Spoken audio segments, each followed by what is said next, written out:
Hello friends, તમારું સ્વાગત છે મારા કિચનમાં। તો આજે આપણે બનાવીશું મેંગોનો આઈસ્ક્રીમ।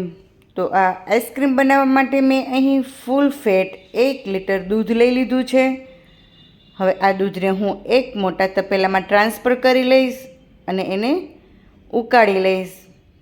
દૂધને મેં ટ્રાન્સફર કરી લીધું છે અને હવે હું ગેસની ફ્લેમ સ્ટાર્ટ કરી દઈશ। થોડીવાર માટે હું હાઈ ફ્લેમ પર એને ઉકાળી લઈશ, ત્યારબાદ મીડિયમ ફ્લેમ કરી નાખીશ। તમે જોઈ શકો છો અહીં આપણું દૂધ ઘણું ખરું ઉકળી ગયું છે। ત્યારે હવે હું એમાં અડધો કપ ખાંડ એડ કરીશ। તમે તમારા ટેસ્ટ પ્રમાણે ખાંડ ઓછી અથવા તો વધારે પણ લઈ શકો છો। ખાંડને પણ વ્યવસ્થિત આ રીતે હલાવીને મિક્સ કરી લેશું અને હજી એને થોડીવાર માટે ઉકળવા દેશું। દૂધને આપણે ત્યાં સુધી ઉકાળવાનું છે જ્યાં સુધી એની ક્વોન્ટિટી અડધી ન થઈ જાય, ત્યાં સુધી એને એકદમ સરસ રબડી જેવું ઉકાળીને બનાવી લેવાનું છે। દૂધ અહીં સરસ ઉકળી ગયું છે, ત્યારે હવે હું એને ઠંડુ થવા માટે સાઈડ પર મૂકી દઈશ। એને આપણે આ ટાઈપનું એકદમ સરસ ઘટ એવું ઉકાળી લેવાનું છે। હવે ત્યારબાદ હું અહીં એકદમ સરસ પાકી ગઈ હોય એવી મેંગોને લઈ લઈશ। એને વ્યવસ્થિત ધોઈ લીધા બાદ હું એની છાલ નીકાળીને એના પીસીસ કરી લઈશ। આઈસ્ક્રીમ બનાવવા માટે આપણે મેંગો જે એકદમ સરસ ઓરેન્જનો કલરનો અને એકદમ મીઠો હોય એવો જ લેવાનો છે, એટલે તમારી જે આ આઈસ્ક્રીમ છે એ સરસ ટેસ્ટી થશે। મેંગોની છાલ નીકળી ગઈ છે અને એના પીસીસ પણ થઈ ગયા છે, ત્યારે હવે હું એને 1 કપ બરાબર પીસીસ લઈ લઈશ અને જે આપણું ઉકાળેલું દૂધ છે એ 2 કપ છે। હવે 1 કપ પીસીસમાં હું અત્યારે 1 કપ જેટલું દૂધ એમાં એડ કરીશ અને એને પીસી લઈશ।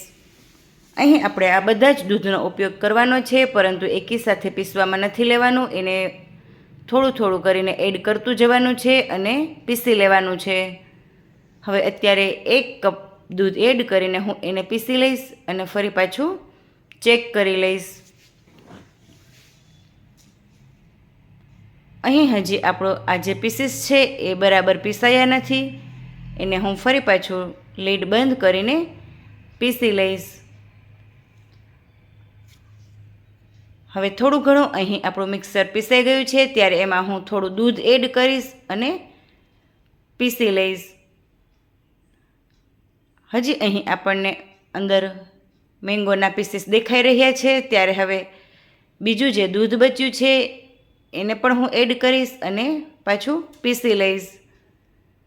હવે અત્યારે અહીં આપણું જે આ મિક્સર છે એ ઘણું ખરું પીસાઈ જવા આવ્યું છે। એને હું તળિયા સુધી ચેક કરી લઈશ। જે બી પીસીસ દેખાતા હોય એ બધા જ પીસીસને હું વ્યવસ્થિત ક્રશ કરી લઈશ। હવે લાસ્ટમાં હું જેટલું બી દૂધ બચ્યું છે એ બધું જ દૂધ એડ કરી દઈશ અને એને પીસી લઈશ। ફાઇનલી અહીં આપણું જે આ મિક્સર છે આઈસ્ક્રીમ બનાવવા માટેનું એ સરસ પીસાઈ ગયું છે। તમે જોઈ શકો છો એ એકદમ સરસ પ્લફી અને સ્મૂથ એવું પીસાઈને તૈયાર છે। ત્યારે હવે હું એને એક બાઉલમાં મિક્સર જારમાંથી ટ્રાન્સફર કરી લઈશ અને હવે હું આ મિશ્રણને એક કેન્ડી મોલ્ડમાં ફિલ કરી લઈશ। મારી પાસે આ ટાઈપનું કેન્ડી મોલ્ડ છે જેમાં મેં ફિલ કરી લીધું છે અને ઉપરથી હું એને આ સ્ટિકવાળા લીડ મૂકી દઈશ। હવે કેન્ડીનું મોલ્ડ ફિલ થઈ ગયું છે અને જે બીજું મિશ્રણ બચ્યું છે એને હું એક કન્ટેનરમાં લઈ લઈશ અને ઉપરથી ફોઇલ પેપર મૂકી ત્યારબાદ હું એનું લીડ બંધ કરીશ, જેથી કરીને આપણો જે આઈસ્ક્રીમ છે એમાં આઈઝનો ભાગ ન આવે। હવે અહીં બંને ફિલ થઈને રેડી છે, ત્યારે હું એને ફ્રીઝરમાં સેટ થવા માટે મૂકી દઈશ। 8 થી 10 કલાક થઈ ગયો છે, ત્યારે હવે હું એને ફ્રીઝરમાંથી નીકાળીને ચેક કરી લઈશ। તમે જોઈ શકો છો અહીં આપણી જે આ કેન્ડી છે એ મોલ્ડમાં સરસ જામી ગઈ છે।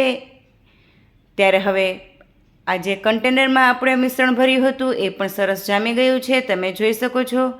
હવે એક ગ્લાસમાં પાણી લઈ અને એમાં હું કેન્ડી મોલ્ડને ડીપ થોડીવાર માટે 2 થી 3 મિનિટ જેટલા સમય માટે હું એને ડીપ થવા દઈશ. ત્યારે આપણો જે આ કેન્ડી છે એ ઇઝીલી અંદરથી આ રીતે નીકળી જશે છે ને. બાકી એકદમ જોતાં જ મોઢામાં પાણી આવી જાય એવી આપણી આ કેન્ડી આઈસ્ક્રીમ. હવે ત્યારબાદ આપણે જે કન્ટેનરમાં જમાવવા મૂક્યું હતું એને પણ જોઈ લેશું અને એને હું આઈસ્ક્રીમ સ્કૂપ વડે એનો પણ થોડો આઈસ્ક્રીમ નીકાળી લઈશ.